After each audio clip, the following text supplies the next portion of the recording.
जीना यहाँ मरना यहाँ, इसके सिवा जाना कहाँ। जीना यहाँ मरना यहाँ, इसके सिवा जाना कहाँ। जी चाहे जब हमको आवाज दो, हम थे वहीं, हम थे जहाँ। नमस्कार दोस्तों, मैं हूं आपका मोहित बरुआ और आप देख रहे हैं बरुआ का शो मस्ट गो ऑन। आज रंगमंच के सुहाने सफर में हमारे पुराने और वरिष्ठ सहकर्मी हैं गोपाल मालवीय जी। चलिए मिलाते हैं गोपाल मालवीय जी से। नमस्कार गोपाल जी। नमस्कार मोहित जी। मैं ये पूछना चाहता हूं, आपने किस सन से थिएटर को शुरू किया है? यादों के झरोखे में जाने पर 1972 का दिन मुझे याद आता है, जब मेरा पहली बार रंगमंच से वास्ता पड़ा और मुझे रंगमंच पर प्रस्तुत करने वाले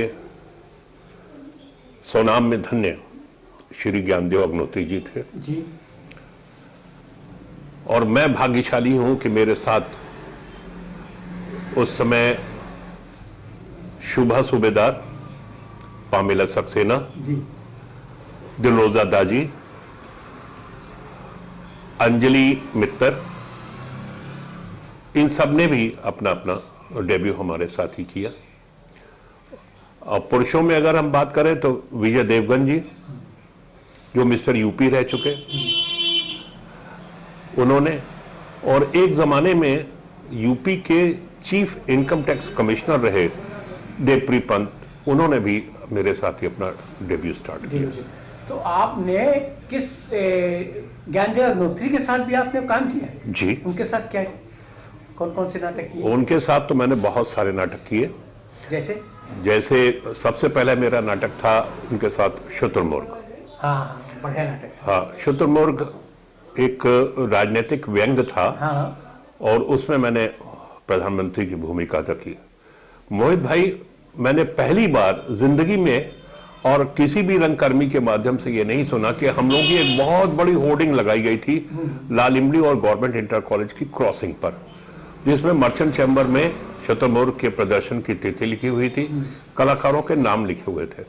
मैं आपको बताऊं कि लड़कपन था या बाल सुलभपन था कि मैं उस होर्डिंग को देखने के लिए बार बार जाता था और बहाने से अपने दोस्तों को लेकर के जाता था, ताकि मेरा पोस्टर देखे। मेरा पोस्टर नहीं, बड़ी big size hoarding, big size, बहुत महत्व रखती थी मोहित जी। और मैंने ज्ञानदेव जी से सिर्फ ये कहा था कि मेरा नाम, मैं उस समय थोड़ा सा इस बात से प्रभावित था कि पहला नाम जिसका आता है या बाद में आता है और फलाने फलाने, तो मैंने उनसे सिर्फ एक ही चीज कही थी कि मेरा नाम बाद में आए और गोपाल मालवीय, और गोपाल मालवीय जैसे प्राण पिक्चर। और हाँ, बिल्कुल सही, बिल्कुल सही। तो उसी तरीके से कि और गोपाल मालवीय, तो बहाने से अपने दोस्तों को ले जाता था, निकलते थे, हम लोग देखते थे, अच्छा ये तुम्हारा, हाँ अरे यहाँ होर्डिंग लगी हुई है, ऐसा बनता था मैं जैसे मैंने पहली बार देखी। और जबकि मैं वास्तव में अपने दोस्तों, मुझे मालूम है कि ये लगी हुई पोस्टर। तो मैंने उनके साथ किया शुतुरमुर्ग, एक था राजा, मैं वो नहीं हूं। ये तो डेनिस साहब के साथ किया गया। हाँ, डेनिस क्लेमेंट भी मैंने साथ में काम किया।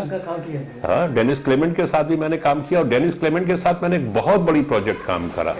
कौन सा? मसीहा, क्राइस्ट चर्च इंटर कॉलेज में हुआ था, 2 दिन का हुआ था। एक दिन बारिश हो गई थी। जी जी। उस समय मैं छोटा था, मैंने कॉलेज ही पढ़ता था। मसीहा किया। मसीहा में क्या बने थे? मसीहा में? मसीहा में मैंने रोल नहीं किया था। अच्छा। मेरी आवाज का खेल था पूरा। अच्छा, आपकी आवाज। हाँ, मैं बाइबिल हूं, तारीख की इब्तिदा से लेकर इंतहा तक मैं हमेशा, ये मतलब बैकग्राउंड में सारी कमेंट्रीज मेरी बीच बीच में चलती रहती थी। अच्छा, कितनी देर का था? 3 घंटे का था? ये 3.5 घंटे से ऊपर का था। अच्छा, उसमें एक मजेदार बात हुई कि प्रभु यीशु जब अपनी रोटियां का वो करते हैं, तो रोटियां पीछे रखी गई थी सेट के पीछे। अचानक एक कुत्ता आया और रोटी लेके भाग गया। ग्राउंड बहुत बड़ी थी, तो रोटी लेके भाग गया। जब दूसरे दिन का शो हुआ, खैर रोटी का हम लोगों ने इंतजाम कर लिया, तो हर व्यक्ति अपने घर से रोटी बनवा के लेके गया था। 4 रोटी मैं भी लेके गया था, 4 रोटी डेनिस क्लेमेंट भी लाए थे। तो इस तरीके से सब लोग रोटियां लेके गए थे कि अगर कभी कुत्ता लेके भाग जाए तो दूसरी रोटी आ आ जाए। जाए प्रॉपर्टी में। तो आपने और ये असिद्धा के साथ किया? आसिफ डेनियल जी के हाँ। साथ, हाँ। उनके साथ कौन सा नाटक किया? उनके साथ मैंने किया था नाइट ऑफ जनवरी 16th। वो थे रवि वैद्या। हाँ, अच्छा तो बॉम्बे में बैठ। हाँ, रवि वैद्या बॉम्बे में हैं और कमाल भाई थे। अच्छा हाँ, कमाल भी शायद बाहर ही चले गए। हाँ, कमाल शायद यहाँ नहीं बॉम्बे है। में। हाँ, तो नाइट ऑफ जनवरी 16th किया था मैंने, और उसमें असित डेनियल जी थे और उनकी दोनों बेटियां। अब जुड़ी हमसे उन्होंने इस तरह से मिला कर बरुआ जी, मैंने आपके साथ जो अनीता दास हैं। हाँ। अनीता दास एक कोई और हाँ, दो बेटी थी। एक लड़का भी है। नहीं, लड़के से तो नहीं, मतलब बेटियां रोल करती थी वो। हाँ, रोल करती थी। तो उनका लड़का भी हमारे साथ जुड़ा कर रहा। बहुत अच्छा। एक तो साथ बेटी यही है, कानपुर में है उनकी अभी, और लड़का नोएडा में है अपनी माँ के साथ। आसिफ डेनियल जी के साथ एक सबसे बड़ी खूबसूरती थी, खासियत थी कि वो म्यूजिक का भी उनको बहुत अच्छा ज्ञान, म्यूजिक का बहुत ज्ञान, बहुत अच्छा ज्ञान है। तो उनके साथ कई नाटक उसके साथ भी आपने किया? किनके? असिद्धा के साथ? असिद्धा के साथ सिर्फ मैंने एक किया। फंदा? फंदा मैंने नहीं किया था। क्योंकि वो ज्यादातर हॉरर पिक्चर ज्यादा। हाँ हाँ, वो करते थे। नाइट ऑफ जनवरी 16 भी सस्पेंस वाला था। हाँ। वो उसमें भी मैंने मेन रोल ही किया था। तो ये सब आप, उस समय आपके कौन कौन साथ हुआ करते जो नाटक करा करते थे आपके साथ? हमारे साथ नाटक जो उस समय करते थे उसमें देवप्री पंत, जिनका मैंने नाम लिया, वो इलाहाबाद में इस समय सेटल्ड हैं। विजय देवगन, और अब अंजलि। सुनील वाजपेयी भी थे आपके साथ? नहीं, सुनील वाजपेयी जी के साथ मुझे, सोम शर्मा, इनके साथ भी नहीं, इन लोग तो बाद में करने, इनके साथ भी मुझे काम करने का सौभाग्य नहीं मिला, क्योंकि असिद्धा के साथ लोग भी काफी बाद में जुड़े। हाँ, बाद में जुड़े। हाँ। और मेरे साथ थे professor Rakesh Pandey, SD college में इकोनॉमिक्स के थे प्रोफेसर, वो थे। और निहाल सिद्दीकी जी थे, ये HAL में काम करते थे। बहुत सारे लोग थे। अब लड़कियों में जैसे मैंने बताया कि शुभा सूबेदार फैमिली जो विष्णुपुरी में है। अच्छा। हाँ, और अंजलि मित्तर, अच्छा।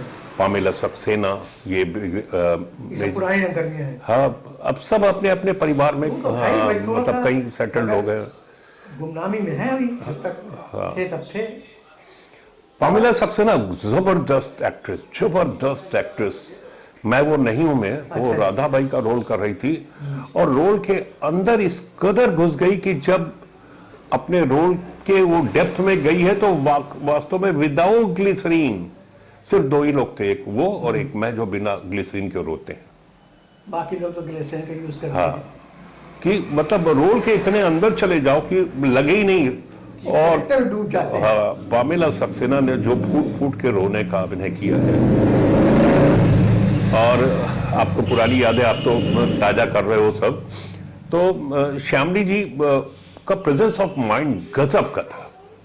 मैं वो नहीं हूं का शो चल रहा था, राधेश्याम दीक्षित जी का बहुत बड़ा योगदान है कानपुर के नाट्य जगत में, बहुत बड़ा योगदान है। उनके साथ भी किया? हाँ हाँ, मतलब वो तो हम लोग सब एक ही उसमें थे ना, वो हमारे सीनियर रहे हैं।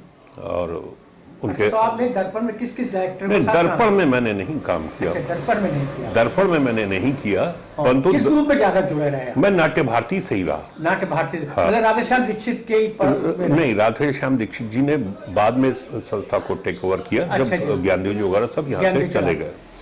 तो मैंने तो कुछ ज्ञान दे के बारे में बताइए। तरुण अरोड़ा का नाम आपने सुना होगा। इन्होंने भी एक संस्था बनाई थी, तो जो ग्रुप अलग हुआ था तो लॉली वगैरह, उसका घर का नाम लॉली था। अच्छा। तो उसने भी संस्था बनाई थी, मुक्तधारा, मैंने उनके साथ काम किया। ये रवि वैद्या, कमाल के साथ मैंने नाइट ऑफ जनवरी 16 किया। मेरा ऐसा कोई हार्ड एंड फास्ट नहीं था, दर्पण में से मेरा कुछ दुराव रहा या ऊपर से, या दर्पण में मुझे मौका नहीं मिला, या परंतु प्रोफेसर सत्यमूर्ति जी के बारे में मैं एक बात आपको बताऊंगा। बताइए। बड़ी लोगों में गलतफहमी है। उस समय थिएटर में 2 ग्रुप हुआ करते थे, एम्बेसडर और काडा। काडा, हाँ। तो काडा ही लेटर ऑन नाट्य भारती में परिवर्तित हुआ, हाँ। और एम्बेसडर लेटर ऑन दर्पण में परिवर्तित हुआ।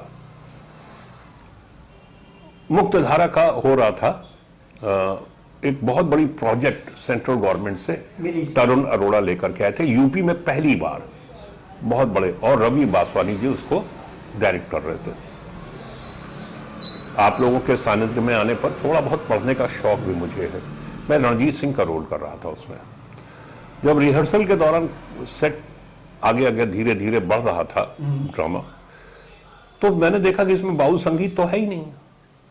मैंने कहा मैं रविन्द्रनाथ टैगोर का नाटक कर रहा हूं और बाउल संगीत नहीं है। बाउल गीत के जो संगीत है, हाँ, वो नहीं है, वो नहीं है। तो ये तो रविन्द्रनाथ टैगोर जी के साथ हम लोग बहुत बड़ा अत्याचार कर रहे हैं। मैंने रवि से कहा, रवि बोला नहीं हम इतना बड़ा सेट नहीं वो मैनेज कर पाएंगे, और तो इसलिए बाउल संगीत का नहीं वो हमने करा है, वो हमने बाउल संगीत काट दिया है वहां से। मेरा उनसे डिस्कशन, वहां तर्क वितर्क नहीं बल्कि हीटेड डिस्कशन हो गए। मैंने कहा कि मैं ऐसे किसी भी नाटक में काम नहीं करूंगा जिसमें रविन्द्रनाथ टैगोर जी के बारे में इस तरीके की बातचीत हो।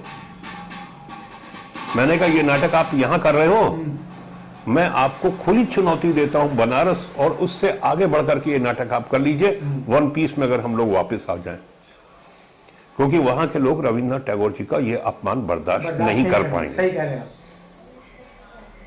खैर, क्या हुआ? एन.के. रैना जी भी मौजूद थे, जो अंजलि के हस्बैंड हैं इस समय, हैं बहुत अच्छे व्यक्ति। उन्होंने भी मतलब मेरी बात का समर्थन किया, परंतु ईगो क्लैश करने लग गई, एनएसडी वर्सेस नॉन एनएसडी की। मैं नॉन एनएसडी का और वो एनएसडी के। मैंने नाटक छोड़ दिया, प्रोजेक्ट बैठ गई। प्रोफेसर सत्यमूर्ति जी और राकेश वर्मा जी अचानक एक दिन मेरे पास आए, घटना के 1-2 दिन बाद ही। मां साहब का मैंने दरवाजा खोला, अंदर आए, मैंने स्वागत किया। बोले गोपाल, तुमने जिस बात पे करा है मुझे वो बात पता चली है, सब कुछ सही है, परंतु यूपी में इतनी बड़ी प्रोजेक्ट कभी इससे पहले आई नहीं थी। उस जमाने में 42,000 की ग्रांट थी, बहुत मायने रखती थी 42,000 की ग्रांट, और ये अगर चली गई तो फिर यूपी में भविष्य में कोई भी इस तरीके का नाटक का आयोजन नहीं हो पाएगा, कोई ग्रांट नहीं मिल पाएगी। तब तक रैना जी भी मेरे घर आ गए। रैना जी बोले, अच्छा एक बात बताओ गोपाल, अंजलि को मैं बिल्कुल बहन जैसा मानता था, तो मैंने उनको हाथ जोड़ करके मैंने कहा आपका आदेश सर माथे पर। बोले एक बात बताओ, इस समस्या का समाधान कैसे निकलेगा? जनरली होता क्या कि जो समस्या जिसके को समझ में आती है वही उसका समाधान भी निकल जाता है। हमने कहा बाउल संगीत डाल दीजिए। बोले कैसे पड़ेगा?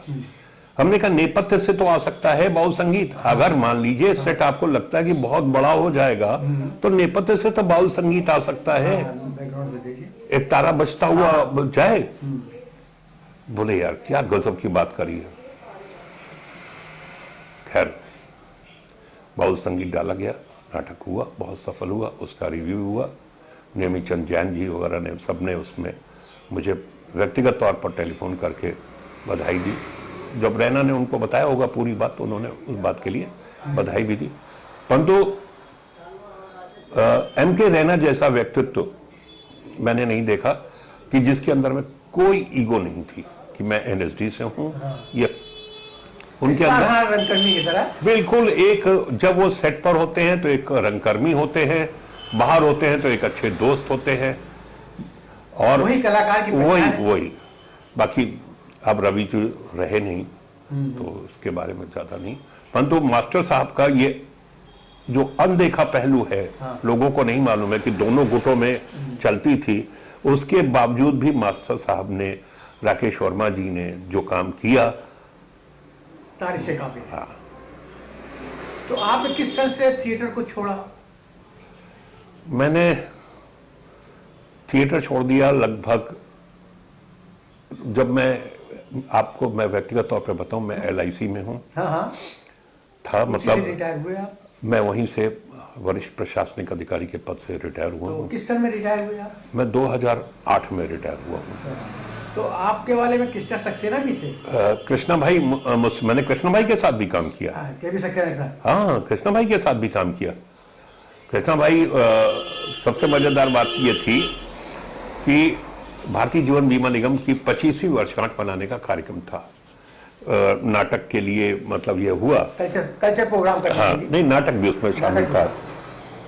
तो उसमें सुधीर निगम जी का एक नाटक लिखा हुआ था और दीपक सूथा जी, ये भी एक कर्मकर्मी है। हाँ हाँ, बॉम्बे में इस समय। हाँ, तो दीपक सूथा जी उसको कर रहे थे।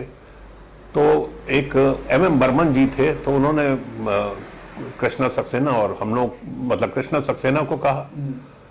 तो कृष्णा सक्सेना जी ने कहा कि भाई, गोपाल मालवीय को आप लोगों ने बुलाया नहीं। बोले गोपाल मालवीय कौन है? अरे बोले AS मालवीय, उन्हीं का नाम तो गोपाल मालवीय है। खैर, हम लोग दोनों जने पहुंचे भाई। न थिएटर बुक है, न लाइट वाला बुक है, और प्रोग्राम होना है। तो बात हुई। तो फिर ये हुआ, जब पता गया हमारे बारे में कि टैलेंट विद इन डायरेक्टरी में भी इनका नाम है LIC की, तो जो वो खत्म हो गया कृष्णा जी के हाथ में पूरी कमान। हमने कहा ये हमसे बड़े हैं। अब कृष्णा जी ने पूरी, फिर हम लोग बैठे दोनों जने, उन्होंने नाटक को पढ़ा। सुधीर निगम जी का लिखा हुआ नाटक था, उनको भी बैठाला साथ में। वो भी जीवन बीमा निगम में ही काम करते थे। उसमें रीराइट किया गया। उसमें नौकर का रोल मैंने किया था, जो अलग से कृष्णा भाई ने लिखा डाला था उसमें। और वो फिर नाटक हुआ। तो मैं छोड़ा अभी किस सन से? मैंने छोड़ा है ये करीब 90 के आसपास, जब मैं और प्रमोट होता चला गया। तो समय नहीं दे पाए थिएटर को? मेरे हिसाब से दो नाव पे पैर नहीं रखना चाहिए। थिएटर में मतलब समय का बहुत बड़ा रोल है। हाँ, समय नहीं दे पाए तो हम थिएटर नहीं कर पाएंगे। हमें मतलब ये है कि अगर 7 बजे, मुझे कोई अधिकार नहीं है कि मैं मोहित बरुआ जी के समय का दुरुपयोग करूं। बिल्कुल सही बात कही आपने। थिएटर में अगर मैं अगर समय पर नहीं पहुंच सकता हूं, मेरे लिए पॉसिबल नहीं है, तो मैं हाथ जोड़ लूं, बजाय इसके कि 4 लोग मेरा इंतजार कर रहे हैं और मैं पहुंचूं और अंग्रेजी के 2 शब्द बोल करके सॉरी, देर हो गई। ये नहीं। क्योंकि मैं सेक्रेटरीट में भी रहा, तो उस नाते कि सीनियर DM बैठे हैं तो हम कैसे उठ सकते हैं। बिल्कुल बिल्कुल। हाँ, तो इस नाते मैंने उसको, बीच में एक ऑफर आया। वो एडवोकेट थे, मकरावड़गंज में रहते थे, मुस्लिम, शायद वो अब नहीं रहे हैं। क्या नाम था उनका? नाम नहीं याद आ रहा मुझे। एडवोकेट थे, उन्होंने एक नाटक लिखा था। तो एक सुमन पांडे जी भी थे, वो भी अब नहीं है। तो हम लोग गए, तो वहां पर वो 7 बजे का, मतलब हमने कहा 7 बजे के बाद ही का रिहर्सल का टाइम रखिए। हाँ, खैर उन्होंने रखा। मैं औरंगजेब की भूमिका के लिए उन्होंने मेरा चयन किया। तो 7 बजे हम पहुंच जाए दयानंद हंसमुखी देवी में। हम दोनों जने पहुंच गए और डायरेक्टर महोदय है, बाकी कोई है ही नहीं। वो घटना ने मेरे मन को बहुत व्यथित किया, क्योंकि मैं उस से आके निकल के आया था कि 7 बजे माने 7 बजे माने फ्लोर पर आपको होना है। एमएसडी वाले यही कहते, 5 मिनट देर होते तो एंट्री नहीं देते। डॉक्टर कालिंदी मित्तर और डॉक्टर प्रेमिला गोखले इस मामले में किसी के साथ भी कोई पक्षपात नहीं करती थी, चाहे वो ज्ञानदेव अग्नोत्री जी हों, चाहे डेनिस क्लेमेंट हों, चाहे राधेश्याम दीक्षित जी हों, चाहे गोपाल मालवीय हों, सब एक समान, चाहे उनकी भतीजियां क्यों ना हो। तो हम लोग वहां बैठ करके, अब उनका चर्चा चली, तो मैं एक बहुत ही घटना हो याद आ गई, तो मैं बताता हूं।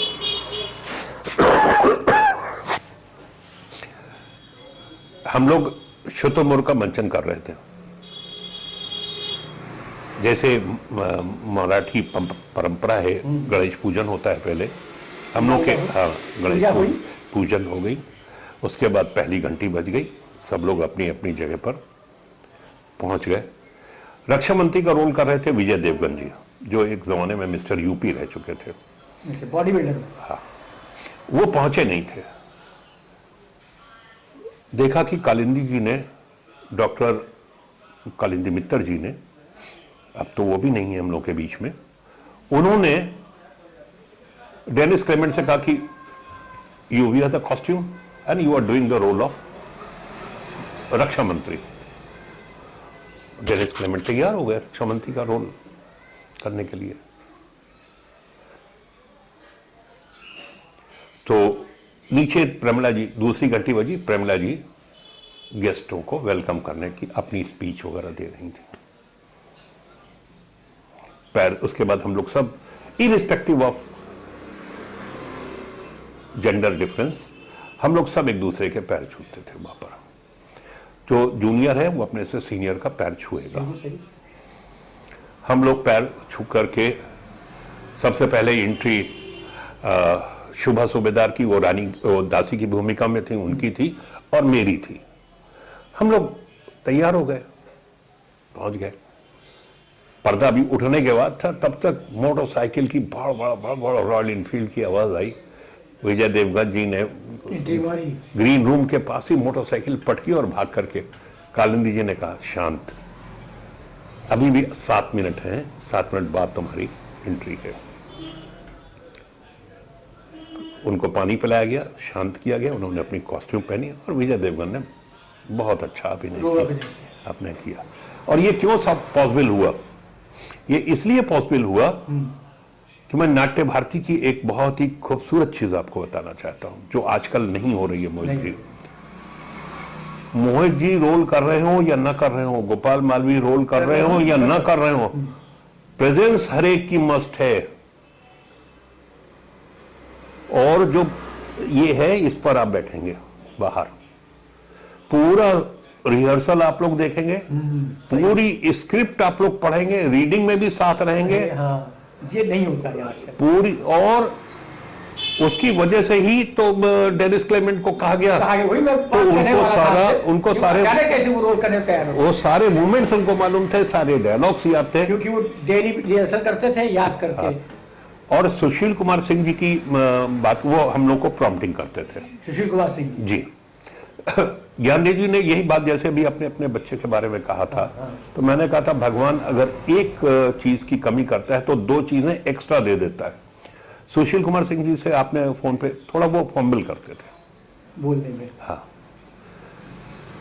पर तो गजब की विधा उनके पास थी, लेखन की। हाँ, लेखन की। अरे उनकी जो बापू की हत्या हाँ, ये नाटक उसी का लिखा हुआ है। तो ज्ञानदेव जी ने कहा कि ये मैंने क्यों इसको प्रॉम्प्टिंग करने के लिए कहा है, ताकि इसकी आवाज इसको खुलेगी और इसके अंदर इंफेरिटी कॉम्प्लेक्स नहीं डेवलप होगा। मैंने सुशील कुमार सिंह जी के साथ भी काम किया। अच्छा। हाँ, पहला कलर टीवी प्रोडक्शन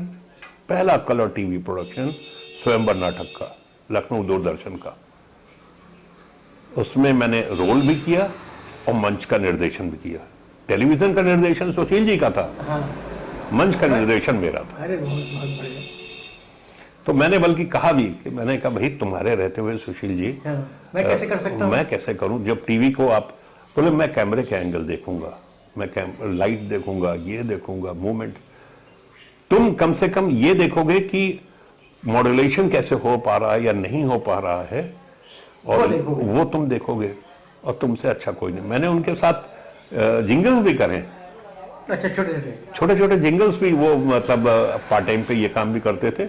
तो एल्गा टायर एंड ट्यूब और 2-3 और एडवर्टीजमेंट वाले उन्होंने, तो इस तरीके। आपने इनके साथ किया जो आपके घर के पास ही रहते, निगम साहब, पीएस निगम के साथ? नहीं, पीएस निगम जी के साथ नहीं। उनसे पीएस नहीं, संबंध है, बहुत अच्छे थे।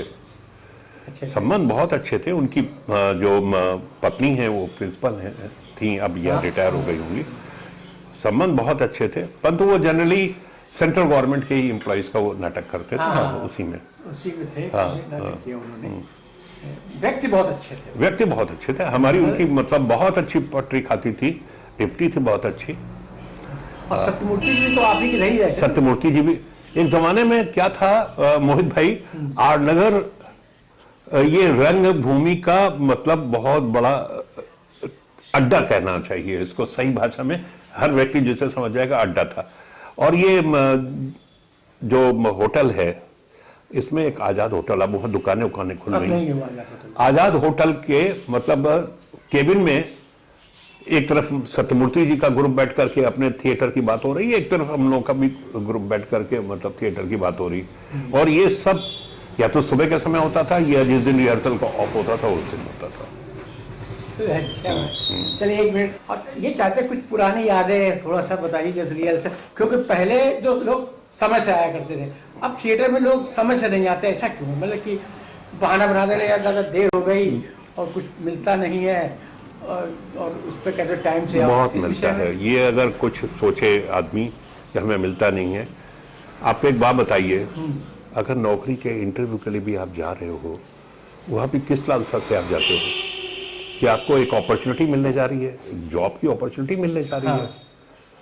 तो जब आप वहां पर टाइम से पहुंच जाते हो, बल्कि बिफोर टाइम पहुंच जाते हो, तो यहां पर भी आपको कुछ सीखने की अपॉर्चुनिटी मिलती है, भाव भंगिमाओं को पहचानने की अपॉर्चुनिटी मिलती है, लोगों के सानिध्य की अपॉर्चुनिटी मिलती है। तो आप समय से नहीं पहुंच सकते क्या? Doctor Pramila Gokhale and doctor Kalindi Mittar leading gynaecologist थी कानपुर की, अगर वो समय से पहुंच सकती हैं तो मैं क्यों नहीं पहुंच सकता हूं? और जो ये व्यक्ति समय का वो नहीं करता, समय उसको छोड़ के आगे बढ़ जाता है। तो मेरे हिसाब से सबसे बड़ा डाउनफॉल इसी बात का है कि लोगों में ये मुगलता हो गया कि मैंने एक नाटक कर लिया, 2 नाटक कर लिए, 4 कर लिए, अब बस बहुत है। या मोहित जी के शो में मैं आ गया हूं, अब तो मेरे कॉलर अप होने चाहिए। कॉलर नहीं अप होने चाहिए कभी भी। बस प्ले कर रहे हैं नाटक या निर्देशन कर, मतलब आदमी यहाँ देखता है एक नाटक करा, तुम क्या मैंने बहुत कुछ सीखा, मतलब विलायत जाफरी जी से मैंने अच्छा। बहुत कुछ सीखा, जयदेव शर्मा कमल जी से, ये आकाशवाणी के दोनों लोग थे। तो जैसे इंटरव्यू लेना विलायत जाफरी जी ने सिखाया मुझे। अच्छा, मैंने आकाशवाणी पर अपने वरिष्ठ मंडल प्रबंधक का इंटरव्यू लिया, उसके अलावा मंडल के जो कमिश्नर होते हैं उनका भी इंटरव्यू करा। विलायत जाफरी जी ने कहा कि नहीं गोपाल तुम करोगे। उसमें उन्होंने ये विधा सिखाई कि तुमको इनसे निकलवाना है, तुम्हें कम बुलाए, इनसे ज्यादा से ज्यादा निकलवाना है। सही, बिल्कुल सही कहा। और कमल जी से, जयदेव शर्मा कमल जी से मैंने उनके साथ बहुत सारे नाटक किए। अच्छा। जो हवा महल में प्रसारित हुए। आकाशवाणी लखनऊ में मैं बी हाई कैटेगरी का रहा, फिर मुझे ए कैटेगरी में प्रमोट किया गया। तो लखनऊ में भी मैं बराबर यहाँ से भाग करके जाता था, हाफ डे अपनी लीव लेता था, भाग करके जाता था। 3 बजे का रिहर्सल वहाँ होता था, मैं 2:45 बजे आकाशवाणी केंद्र के अंदर हो जाता था। ये काम करने की सीनियरिटी है। हाँ, नहीं, यही सीखने की। और देखिए आकाशवाणी में काम करने पर कुछ नहीं दिखाई दे रहा है, पन्ने की फड़फड़ाहट भी ना हो, उसको कैसे आप अपना पेपर जो है, जो डायलॉग आपको मिला हुआ है, बोल रहे हैं, उसको धीरे से नीचे कैसे रखा जाएगा ताकि आवाज ना हो। हाँ, आवाज ना हो। दूसरी चीज है मॉड्यूलेशन, आवाज में उतार चढ़ाव। वो मैंने वहां पर ही उसमें ही सीखने का या मुझे इम्प्रोवाइज करने का मौका मिला। हाँ, इम्प्रोवाइज करने की बात जहां तक आई है, तो जब मैंने ऑडिशन दे रहा था तो दूरदर्शन का, तो मुझे नहीं मालूम था, वो तो एक कर्टन ऐसा पड़ा रहता है, उसके पीछे लोग बैठे रहते हैं, वो देखा करते हैं, वो देखते हैं, हम उनको नहीं देख सकते। उन्होंने मतलब करा, तो मैंने दिल की दुकान करा हुआ था। कानपुर में एक बहुत बड़ा शोमैन हुआ थिएटर का, भगवान उसकी आत्मा को शांति दे, राजेंद्र सिंह। हाँ, स्टेट बैंक में थे। स्टेट बैंक में थे, बहुत बड़ा शोमैन। कला यात्रा उसी ने निकाली, 7 नाटक, इसमें 2 नाटकों में मैं भी उनके साथ लीड रोल कर रहा था। नहीं, बढ़िया व्यक्ति थे। इतना बड़ा शोमैन, मतलब कैसे उसने ऑर्गेनाइज किया, कैसे क्या किया है, भगवान जाने, परंतु बहुत बड़ा शो किया उसने। अच्छा, आपने तो बहुत रोल किए, कुछ तमन्ना रह गई हो कि हम ये रोल नहीं कर पाए या हम इसलिए? हमें 2 लोगों ने, मतलब जैसे हमको टेलर मेड रोल हमारे ऊपर एक डॉक्टर का लगेगा, एक प्रोफेसर का लगेगा, एक फौजी का लगेगा, लगेगा। है ना। ये आपकी निगाह में भी हो सकता है कि मेरे ऊपर टेलर मेड रोल कौन सा? है। इसमें दो लोगों ने मेरे अंदर में ये जो टेलर मेड रोल वाली भावना थी इसको क्रश करा। एक थे कृष्णा सक्सेना जी, उन्होंने कल्लू का रोल मुझसे करवाया, और एक थे दीप सक्सेना जी, हाँ वही बहुत बढ़िया। बीवी का मदरसा नाटक में किया, उसमें भी उन्होंने टेलर मेड रोल, और उसमें भी देखिए आप लोगों का मतलब सबका शुभकामनाएं और बड़ों का आशीर्वाद था। बीवी का मदरसा हम लोग bank of Baroda recreation club के लिए कर रहे थे। कुछ कलाकार नर्वस हो गए और नाटक बैठने लगा। अच्छा। दीप सक्सेना ने मुझसे कहा, गोपाल भाई, वो गोपाल भाई कहते थे, अब आप एक्सटेम्पोर इस नाटक को ले जाइए। स्क्रिप्ट आपको मालूम है, जितना आप इम्प्रोवाइज कर सकते हो ज्यादा से ज्यादा आप करिएगा, मतलब हाँ, नाटक को उठाना है। और नाटक को आपको उठाना है, और नहीं तो ये आज हमारी सबकी बेइज्जती होगी। जब डायरेक्टर को इतना विश्वास हो जाए अपने कलाकार पर कि ये कर सकता है, तो मैं मतलब कृष्णा भाई को और दीप सक्सेना जी को इस मामले में मैं मानता हूँ कि इन्होंने मतलब काम कर। अरे दीप सक्सेना जी के साथ ज्यादा काम नहीं किया आपने? दीप सक्सेना जी का एक्चुअली क्या हुआ, देखिए फिल्मों का ऑफर मुझे भी मिला, मैं भी गया, पीयूष भाई को भी मिला, वो भी गए, दीप सक्सेना जी भी गए। मेरी एक सोच दूसरी थी। तब आप सर्विस तो कर रहे होंगे? सर्विस में कर रहा था, छुट्टी लेके गए होंगे? छुट्टी लेके गया। मैं यही था कि बॉम्बे से लोग आए और उन्होंने, मैं महाराष्ट्र मंडल में रिहर्सल कर रहा था, रवि वैद्या जी वर, छुट्टी का दिन था, रिहर्सल कर रहा था, तब तक पता चला कि सुभाष शर्मा जी आए, वो मिलना चाहते हैं। तो मिले, बोले मैंने आपके रिव्यूज वगैरह पढ़े हैं और मुझे कहीं से आपके नाम का रेफरेंस मिला कि हम लोग एक फिल्म करने जा रहे हैं बनाने, सीपियां, उसमें हम जमींदार के रोल के लिए आपके पास आए हैं। और मैंने आपकी बैकग्राउंड भी पता करी है, तो आप पूर्वांचल वाली भाषा बोल लेंगे आसानी से, इसलिए मैं उस रोल के लिए, तो खैर साहब उन्होंने भी बम्बई की यात्रा कराई, वहीं पर मजहर खान जी, शबाना आजमी जी के साथ अंधेरे उजाले भी करने का मौका मिला। ये मेरा दुर्भाग्य था कि उनके साथ शूटिंग का एक शेड्यूल, 2 शेड्यूल ही हुए थे कि प्रोड्यूसर उसमें आपस के झगड़े में बंद हो गई, डिब्बा बंद हो गई। वहाँ 250 फिल्में रिलीज होती हैं, 700-800 फिल्में डिब्बा बंद हो जाते हैं, तो उस तरीके से वो डिब्बा बंद हो गई। तो परंतु मैंने नहीं छोड़ा। दीप भाई अपनी प्रैक्टिस करते थे चार्टर्ड अकाउंटेंसी की, वो छोड़ करके गए थे। पीयूष भाई ने सबसे, मतलब पीयूष भाई भी सेंट्रल बैंक में थे, नौकरी छोड़ के गए। नौकरी छोड़ के चले गए? नौकरी छोड़ करके जाना, मैंने भी कहा। उनकी वाइफ मुक्ता जी, वो भी टीवी में मतलब ऑडिशन में मेरे साथ ही। पीयूष के जो छोटे भाई है वो रिजर्व बैंक में हमारे साथ काम करते हैं। अच्छा, तो ये छोड़ करके जिनका जाना, और फिर जिसे कहते हैं ना कि वहां से फिर देखिए वो चमक धमक की जो दुनिया है, और हम थिएटर के लोग वहाँ टिक नहीं पाते। नहीं, टिकने की बात नहीं है, हमको संघर्ष करना पड़ेगा। हमको अपने जो अंदर की भावनाएं हैं उसको, जैसे हम लोग बहुत जल्दी अगर जो है चेहरे पर आ जाएगा, वहां ये नहीं चलेगा। वहां आपको एक मुलम्मा ओढ़ना पड़ेगा, एक आवरण ओढ़ना पड़ेगा, उस आवरण को ओढ़ करके आप बात करिए।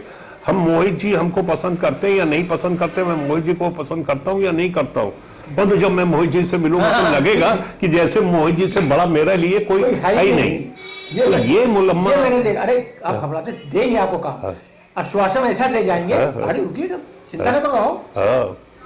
तो ये चीज है ना, उसमें पीयूष भाई ने गम को गलत करने के लिए शराब का सहारा लिया। ये दीप सक्सेना इसी में तो गए, इसी में चले गए बेचारे लोग, बहुत अच्छे लोग। हमारे साथ पढ़ा हुआ दीप सक्सेना उनके साथ हमारा, मगर बस संजीव से जो सेकसरिया जी है, ये भी कभी एक नाटक उठाना चाहते थे, बातचीत हुई इनसे, ये संजीवनी पैथोलॉजी इनकी है। अच्छा संजीव। परंतु फिर जब उन्होंने वही मतलब देखा, बोले हम तो यार टाइम निकालेंगे गोपाल भाई। हमने कहा यहाँ एक चीज सोच लीजिए, यहाँ सीनियरिटी और जूनियरिटी का चक्कर नहीं होता है, यहाँ हम सिंसियर हो जाएंगे। हाँ। हम इतने नाटक करने के बाद भी सिंसियर हो जाएंगे। मगर ये लोग जो 2 नाटक करने वाले हैं ये नहीं हो हो पाएंगे। अगर आप इनके, तो बोले हम तो नहीं कर पाएंगे। तो हमने कहा हमने तो पहले ही आपसे कहा था ना। तो ये चीजें, मगर ये कि और एक कंचन जी हुआ करते थे नाटक, एक कंचन जी थी, वो उनकी मिसेज इनकम टैक्स में, हाँ नाटक करती थी। हाँ, उन्होंने मेरे साथ किया है। अच्छा, मिसेस कंचन, मिसेस कंचन का नाम मुझे नहीं याद है। ऐसे तो यहाँ पर इनकम टैक्स के एक कमिश्नर थे भटनागर साहब, उनकी वाइफ दिल की दुकान में मेरी वाइफ बनी थी। अच्छा अच्छा। तो एक और वो थे, श्रीवास्तव भी थे इनकम टैक्स? नहीं, एक दूसरे थे, उनकी वाइफ भी कल्पना जो थी, कल्पना जी। अच्छा अच्छा। उन्होंने भी मेरे साथ काम किया, उन्होंने दर्पण में भी काम किया। उस जमाने में क्या होता था ना, अच्छे परिवारों की लड़कियां भी, जैसे अथावले साहब थे, हाँ ठाकरे नाम सुना, अथावले साहब भी थे, या जो ये लोग थे सक्सेना साहब की फैमिली, या डेनिस साहब की फैमिली, डेनिस की भी मतलब के अलावा मैं बता रहा हूँ ना, सूबेदार साहब की फैमिली से शुभा, डॉक्टर कालिंदे मित्तर की अपनी दोनों बेटियां। तो वहां पर जब वो लोग खुद अपने परिवार की लड़कियों को आगे कर रहे हैं, तो इसका मतलब वो बिल्कुल साफ सुथरा चाहते हैं। और ये चीजों में मतलब थोड़ा सा आज के टाइम पर तो हमने देखा, हम लोग में से कोई भी सिगरेट नहीं पी सकता था, पान नहीं खा सकता था ड्यूरिंग रिहर्सल। पूरी पवित्रता के साथ रिहर्सल करा जाता था, पूरी पवित्रता के साथ। मगर अब नहीं होता, मसाला भी खा रहे, सिगरेट भी पी रहे, तो वो तो फिर, और सिगरेट और मसाला आवाज की बहुत बड़ी दुश्मन है ना। मगर आजकल लोग जिसको देखो मसाला खा रहा है, मगर क्या कह सकते हैं भाई, आप एक काम नहीं कर सकते ना, रिहर्सल के वक्त ना खाए, कोने में आके फिर खा लिया। नहीं, रिहर्सल के टाइम पे नहीं है। इसका एक सबसे बड़ी चीज है, आप लता मंगेशकर जी को के बारे में आपने कभी उनका पढ़ा है? उन्होंने अचार तक नहीं खाया, आइसक्रीम तक नहीं खाई। आज आवाज देखिए, अभी तक की आवाज टन है। तो क्या है, मतलब कुदरत ने कोई चीज दी है, अगर आपको मान लीजिए आम का पेड़ दिया है और उसकी जड़ में आप मट्ठा डालते रहोगे तो कितने साल तक वो फल देगा भाई? देगा ही नहीं। मैंने तो बॉम्बे में भागभूषण जी के घर पे भी गया, उनकी पत्नी रत्ना भूषण जी से भी मिला। जब मैं बॉम्बे में, तो मैंने देखा कि कहाँ एक टाइम था कि उन्होंने जब बताया कि फलाने बंगले में मैं रहता था, और जब मैंने देखा कि वो 1 रूम उसमें है और जमीन पर ही सोफा तो था नहीं, वो बिछा हुआ था बिस्तर ऐसा, वही उनका बैठक का था। तो मैंने वो टाइम भी देखा कि मैंने कहा यहाँ अर्श से लेकर के फर्श तक का सफर होता है। तो गोपाल नौकरी नहीं छोड़ना। और दूसरी सबसे बड़ी चीज है, मेरी लव मैरिज थी। अच्छा। मेरे फादर ने यह किया था, तुम्हारी माँ ने कसम किया, बुरा किया, करके छोड़ दिया और बुरा किया। ये है लड़की जिसको तुम लाए हो, ये तुम्हारी जिम्मेदारी है। अब तो मैंने बहुत सोच समझ करके फैसला लिया। जब घर की ज्ञानदेव जी ने कहा भी कि गोपाल रहने की कोई प्रॉब्लम नहीं होगी, हमने कहा आप बात सही कह रहे हो। मैं उनको छोटे भैया कहता था। मैंने कहा छोटे भैया आप बात तो सही कह रहे हो, परंतु मैं अपने पैरों पर ही खड़ा होना चाहता हूँ, आप मुझे आश्रय दोगे ये बहुत है, फिर ठहरा हुआ पानी हो जाएगा, संबंधों में रवानगी नहीं रहेगी। तो आपके फादर कहाँ थे जब सर्विस? नहीं, मेरे फादर तो बिजनेस करते थे, लोहे का बिजनेस। तो उसके ये कहाँ से शौक मुझे लगा, रंग कर्म का कीड़ा कहाँ से मुझे काटा, मुझे नहीं मालूम। हाँ, जरूर ये है कि मैं थोड़ी सी अमीन सयानी की आवाज की नकल करता था। तो उस समय 1971 में पाकिस्तान भारत का युद्ध हो रहा था, तो एक 5 मिनट का वो आता था विज्ञापन नहीं, ऐसे ही मतलब मजाक उड़ाने के लिए, हवा महल में से पहले। ये रेडियो झूठिस्तान है। आप मियाँ ढिंडोरची से नहाने धोने के बारे में गर्मा गर्म खबरें सुनिए। हिंदुस्तान के सिपाही इछोगी लहर में नहा रहे हैं, कपड़ा धो रहे हैं और मुल्क का पानी बर्बाद कर रहे हैं। सदर वो उनका ना, वो उस तरीके का चलता था, मजाक उड़ाने वाला। तो मैं उसकी, तो वही मैं ऐसे ही मतलब दोस्तों के साथ खड़ा हुआ था, ज्ञानदेव जी उधर से निकले, पान की दुकान में पान लिया उन्होंने और मेरी आवाज़ सुनी तो पलट करके चले आए। बोले ये अभी कौन बोल रहा था? तो मैंने कहा बताइए। बोले नहीं बताओ। मैंने कहा मैं। बोले यार तुम मॉड्यूलेशन कर लेते हो, आवाज़ में इतना उतार चढ़ाव ले आए, अभी तो इतनी अमीन से है नहीं कि तुम आवाज़ निकाल रहे थे और एकदम से फिर ये वाली आवाज़ में तुम आ गए। थिएटर करोगे?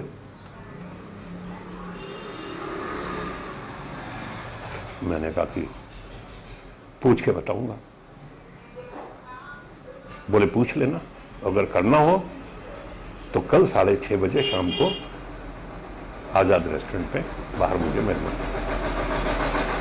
और वो दिन की यात्रा चालू हुई। ज्ञानदेव जी ने जो मेरी उंगली पकड़ी, तो आज जो कुछ भी मैं बन पाया सब उन्हीं की वजह से।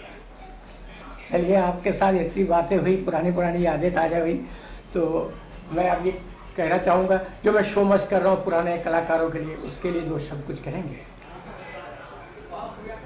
ये राज कपूर जी का जो स्लोगन था कि शो मस्ट गो ऑन, मुझे, मैं इसके लिए अपनी ओर से और अपने सभी रंगकर्मी साथियों की ओर से आपको बहुत बहुत साधुवाद देना चाहता हूं कि जैसे विविध भारती में एक आता था भूले बिसरे गीत, परंतु भूले बिसरे गीत को माला में पिरोने का काम जो मोहित ने किया है, वास्तव में तुम अपने नाम के अनुरूप ही हो, तुम मोहित कर रहे हो दूसरों को। तो बहुत बहुत मैं कहूँगा कि थोड़ा सा संवाद भी हमारे दर्शकों को मिल जाए, जो आपने पुराने अभिनय किए उसमें से कुछ याद हो।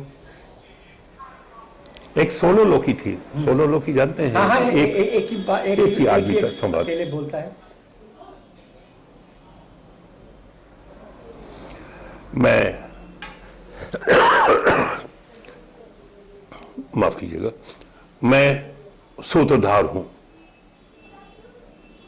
सूत्रधार कौन होता है जानते हैं आप? क्या कहा? नहीं जानते? सूत्रधार वो होता है जो किसी अनुष्ठान की अध्यक्षता करे। अनुष्ठान, अनुष्ठान भी नहीं समझते आप? किसी पुण्य आत्मा का आवाहन करना ही अनुष्ठान है। आप लोग खामोश, शांत। तो ठीक है, मैं वो अनुष्ठान करूंगा जो बुरी आत्माओं का अनुष्ठान करूंगा, बुलाऊंगा उनको। वाद्य यंत्र बजाओ, वाद्य यंत्र बजाओ, वाद्य यंत्र बजाओ, आत्माएं आने को है, स्वागत करो, स्वागत करो, स्वागत करो।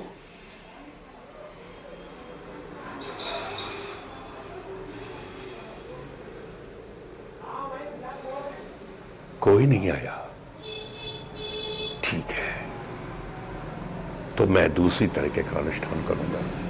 ये अनुष्ठान की सोलोलोकी थी, बहुत अच्छी लगी। और अनुष्ठान, मुझे बहुत फख्र है कि अनुष्ठान को जब संगीत नाटक अकादमी का अवार्ड मिला तो उसका मैं भी एक पात्र थे। चलिए, बहुत बहुत शुक्रिया। आपने समय दिया हमें। एक छोटी सी भेंट जो मैं आपको देना चाहूँगा।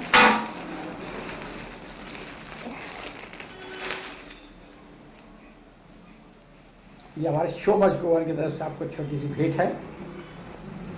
आप बैठिए, आप देखो।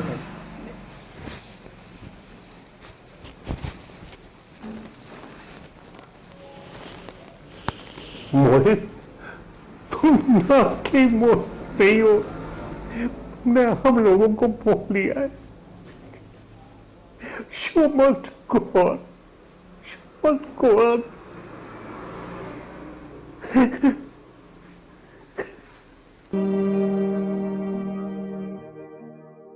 ये आंसू मेरे दिल की जुबान है, ये आंसू मेरे दिल की जुबान है।